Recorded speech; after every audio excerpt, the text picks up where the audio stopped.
Imagine how it would feel to get your first 100 customers. You would feel empowered. You would know that you can build a successful startup. And here's the truth, it's not luck. You just need the right framework.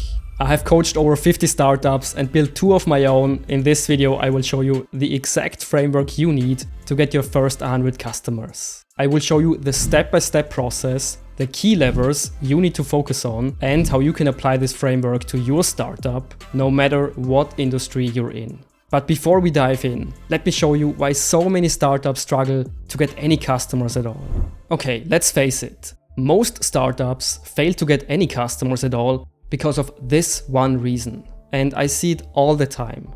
Founders have a cool idea. They think their product is amazing, but they don't have a clear plan to get customers. So they start posting on Instagram or Facebook, write a blog post or 2, and then they just get a few likes, maybe 1 or 2 comments, but no customers. And the reason is simple, because they are talking to a random audience with a random message on a random marketing channel. How could that possibly work? So don't make the same mistake. Now, the key takeaway is simple. You need a clear system. And I will show you the system I use and that has helped many founders get their first customers fast. It's a 4-step process. Hey, real quick, before we keep going. If you're building your startup and want to get customers fast, I've got something for you. My startup customer acquisition blueprint. And it's totally free. It's a simple step-by-step checklist that shows you exactly what to do to get customers without wasting your time or money. So if you don't know where to start but want to get your first customers fast, click the first link in the description below and download your free checklist right now. Let's get back to the video. The first step is super important, but you wouldn't believe how many founders skip this step. They think it's not important and end up building something that nobody wants. It's defining your target audience. And by the way, I'm not talking about the generic, we build a product for everyone audience. You need to get super specific. Like, what problem is our audience desperately trying to solve? What keeps them up at night? And how do they define success? Quick example. If you have a software tool for managers, don't just say for anyone in business. Be specific. For example, we help 35-year-old managers in tech companies stay organized and productive. And there are 2 main benefits if you go this niche. First, you don't have to compete against all of the other business tools out there. And second, you can create a super clear marketing message that speaks directly to those people. So the first step is to define your target audience. Now take a second and think about your target audience. Can you describe your ideal customer in just 1 sentence? Make sure you are super clear of who you're going to help with your product. Okay, now you know who your target audience is. What's next? You need to make sure your product solves just one specific problem really well. I know you probably have a million cool feature ideas and it's tempting to add all of them to your product, but trust me, this only makes things more complicated for your users. When I joined my first startup, we thought the more features, the better. So we added more and more features. And you know what happened? Our marketing message got diluted and people were not sure if our product was a good fit for them. So we didn't get a lot of customers and our startup failed. So instead of adding more and more features, remind yourself of the main problem you are solving. This is like your core idea. And everything you develop for your product, every feature should be related to this core idea in some way. So you need to get crystal clear on the problem you are solving. And here is a great framework to define that. It goes like this. We help target audience achieve outcome without pain point. Let me give you an example with a productivity app. We help remote working parents structure their day and get important work done without sacrificing time with their kids or feeling guilty about falling behind. Solid, right? That one sentence tells people who you help, what you help them achieve, and how you can make their lives easier. Now pause here for a second and ask yourself, who do we help? What results do we help people get? And what pain point do we remove? Once you have defined your target audience and the problem you are solving, it's time to get customers. Let's move on to step number 3. Here is the truth. Most founders try to be everywhere. A little bit of Instagram here, a bit of Facebook there, some TikTok videos, and they get 0 likes, 2 likes, 3 likes. That's not how you get customers. The key is to focus. Pick 1 or 2 marketing channels where your target audience already hangs out and pour your energy into those. For example, if you're targeting CEOs, LinkedIn is a great place to start. For a younger audience, Instagram or TikTok makes more sense. But the key is this: focus your efforts where you know your target audience is active, and don't try to be everywhere.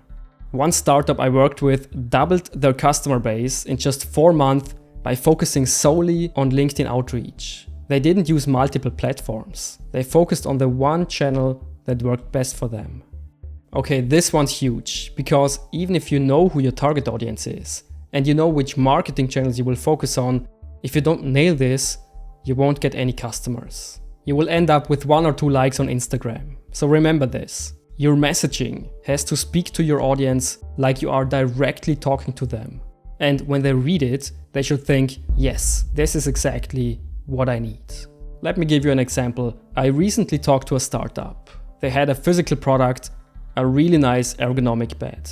And their target audience was women in their 30s. But here is the kicker. Check out their marketing materials. I've changed them a bit just to be fair. I'm not going to shame them publicly here. But they were using stock photos of guys in their 20s going for a run. They were using a completely irrelevant message to reach their audience. No wonder they weren't getting any sales. So never use generic stock photos or generic statements like, "We help businesses grow or thrive with our solution." Be specific. Let your customers know, we get you, we understand your world. So I want you to look at your own website right now. Is your message tailored to your specific target audience? Or is it still too generic? And if so, go back to the drawing board and make it super specific. Your customers will thank you. Now that you have your system in place, let me show you how you can scale it. I will show you the 3 levers you should focus on to get your first 100 customers faster. First, double down on what works. And this applies to the marketing channels you're going to use, as well as the content you create. Now, in the beginning, you cannot say which marketing channels work best, even if you clearly know who your target audience is. You have to experiment a bit. But once you find a marketing channel that works for you, go all in on it. For example, if you post on Instagram and on Facebook, and on Instagram you get like 2 likes and 0 clicks, and on Facebook you get like 50 likes and 5 clicks, double down on Facebook.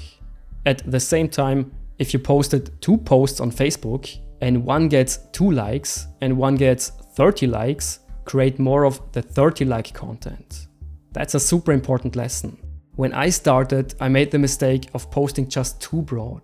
But now I'm super focused and only post things that have been proven to work. You probably heard this before. You can't improve what you don't measure. So always track your metrics. But I'm not talking about the likes, shares and impressions. I am talking about the metrics that have a real impact on your business success. These are called the KPIs, key performance indicators, like the conversion rate on your website, the customer acquisition cost, or the customer lifetime value. These are the metrics that you want to track and constantly improve. So don't make the mistake of tracking vanity metrics and feeling good. Make sure you track the metrics that really matter. Now here is a powerful tip, and to be honest, I ignored it too in the beginning. Big mistake. Don't wait for a month to launch the perfect product. It's always better to launch with your 80% version and get customer feedback immediately and improve based on that.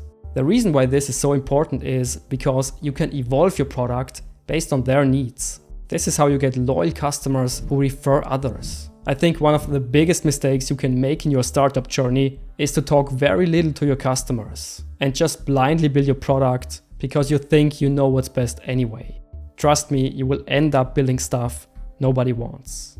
So make it a habit to regularly talk to your customers and improve your product based on their feedback. Okay, now you've got the system to get your first 100 customers. But here is the thing, all of this is useless if you don't know the best marketing channels to get customers. You can define your target audience, have the best messaging in the world, but still get 0 customers if you're showing up in the wrong place. So before you waste your time and money trying out all the different marketing channels, check out this video where I will show you the 5 best marketing channels to get customers early on. But before you go, make sure you subscribe to the channel for more pro tips and powerful frameworks on how to build a successful startup. Talk soon, bye bye.